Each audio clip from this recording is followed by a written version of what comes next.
Hey everybody, welcome to the Zoom Room. Today on the Zoom Room we're going to be tackling another well-known metal guitar sound.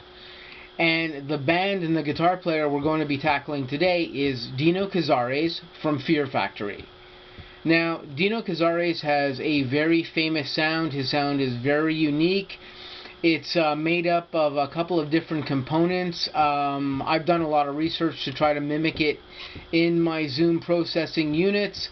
The research I did looking into what equipment he used, it was actually quite hard to find exactly what he did use. A lot of people said he used Marshall amps. They're EQ'd a certain way. A lot of people say a lot of the middles have been taken out of the amplifiers. I'm not sure that that's entirely true. They do sound scooped, but to me there's a lot of middles in his sound that are still there. And I think there's a lot of discrepancies on the internet when you catch people talking about what his sound is actually comprised of. It's actually hard to find information on what his sound was exactly from when Fear Factory started up until present days. Nowadays he uses fractal audio equipment, I believe, but I believe he's used a number of different effect processors over the past years, and I think he just sets them up to mimic exactly what his sounds were in the old days. Over time his sound has improved a lot. It's gotten a lot clearer and more articulate, but he's a very articulated rhythm player anyway.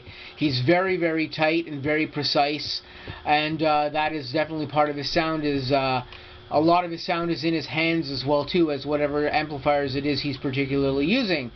But I've set up some effects here in my Zoom processors to actually mimic his sound.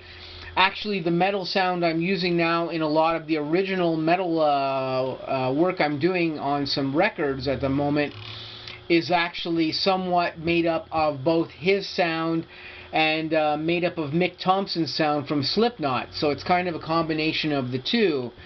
But here today I'm going to be showing you just how to mimic Dino Cazares' sound using your Zoom processors. Again, these settings will work right across the line of modern Zoom processors, right from the G1ON that I'm using today to the G3X to the more modern processors that Zoom have out at the moment. These parameters will work on all these processors universally. You can use them to set them up and they'll sound pretty much the same. You might have to do a little bit of noodling at the end just to get them to sound a little closer to the Dino Cazares sound. But my goal here is just to let you guys see what I've done with my Zoom units, so you can replicate what I've done with my Zoom units if you want to try to get these sounds. And again, you'll have to excuse the sound that I actually film these videos with. I'm actually filming these on a camera that doesn't have fantastic sound, so at times if the sound does not sound exactly like that Dino Cazares sound, a lot of this has to do with the microphone in my camera and just the processing equipment. Myself, I'm actually playing my Zoom units through my recording system in my studio. That's what you're hearing coming out. It's coming out through my recording speakers. And but normally this would translate to an amplifier as well too, especially if you were using a power amp or any type of direct input into the back of an amplifier. You should get pretty much the same results, or close to the same results as I'm getting. So we're going to go right into this here. I'm slowly going to go through each parameter and show you what each parameter consists of, so you can know. Of course, the first parameter in the chain is always the noise gate. These are the settings for the ZNR noise gate that I have. I'm going to leave them on the screen just briefly here so you can copy them. Here's basically what they are. So we'll go to parameter 2 here, which is actually the graphic EQ. So I have the graphic EQ set like this.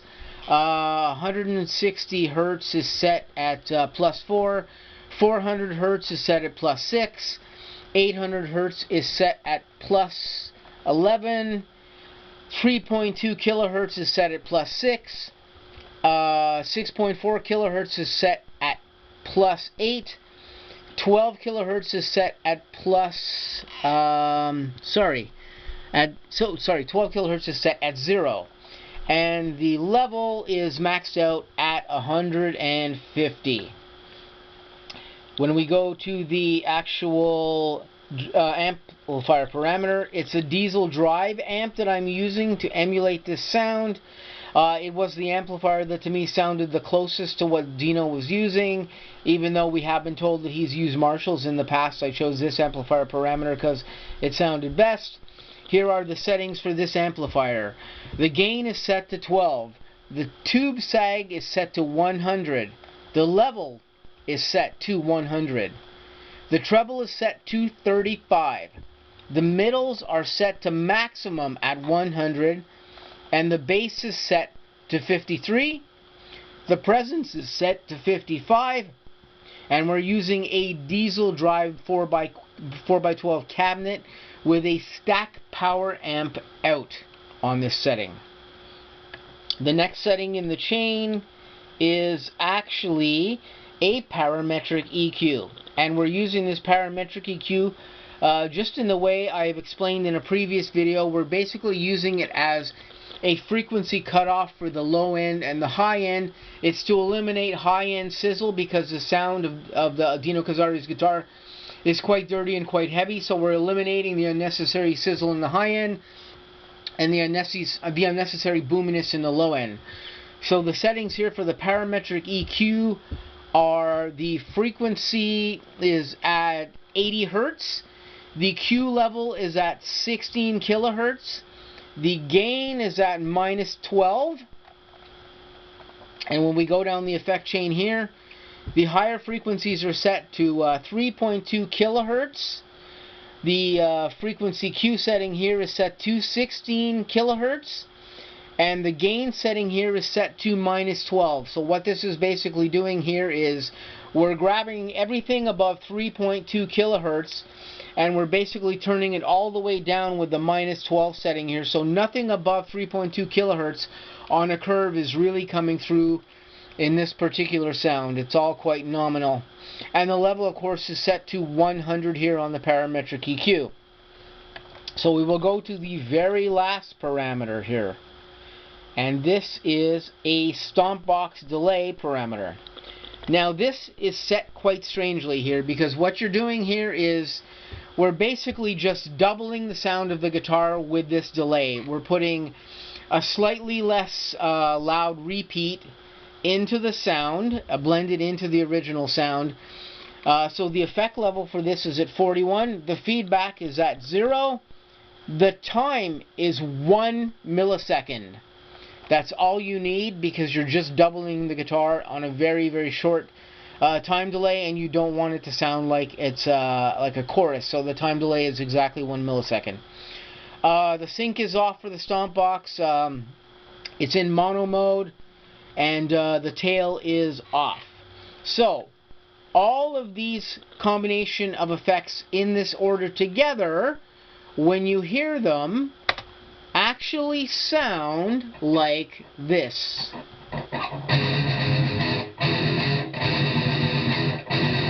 So that's actually what the sound sounds like. So I'm going to play for you a little passage here from a Fear Factory song, just to let you hear what this all sounds like when it's set up this way. Again, when you copy these parameters into your Zoom equipment, you may have to noodle with them a little bit to see exactly, you know, what they sound like on your gear. There's always going to be some adjusting to do. Again, my camera doesn't have the greatest mic, so you're going to hear a sound that in the room to me sounds very, very close to the Dino Cazares sound, but out of the microphone in my camera it may not sound quite as close. The best thing is to do, copy all these parameters into your Zoom units, try them out, and I think you'll agree that it really does sound like Dino Cazares' actual sound. So here we go.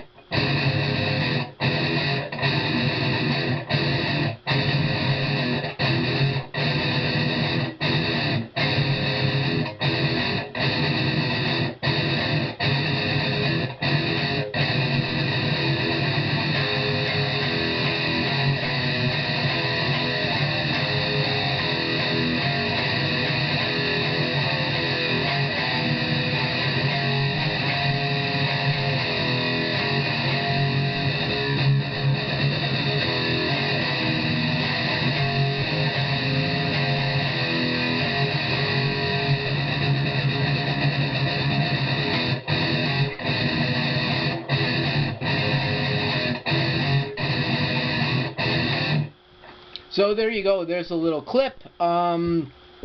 Hopefully this sounds somewhat like it should sound, according. Like I said, in the room with me here in my recording studio, it sounds very, very close to the Dino Cazares sound. And I've even recorded this particular sound to check and see how it blends with other things in mixes. And it does very much come across as Dino Cazares sound on tape. I've recorded a couple of Fear Factory songs just to see what the sound sounds like when it's mixed in with everything else. And it's very, very close. But like I said, you guys can copy these parameters, try it in your own Zoom equipment, and see what results you get. So hopefully this gave you guys out there who are Fear Factory fans a little bit of a head start if you want to try to copy Dino Cazares sound a little closer, or if you don't know exactly how to do that yourself. Like I said, just copy these parameters, and this is pretty darn close. You'll figure out how to adjust it yourselves and get the best sound you can if you want to try to mimic a Dino Cazares type sound. So this has been this particular video on the Zoom Room channel.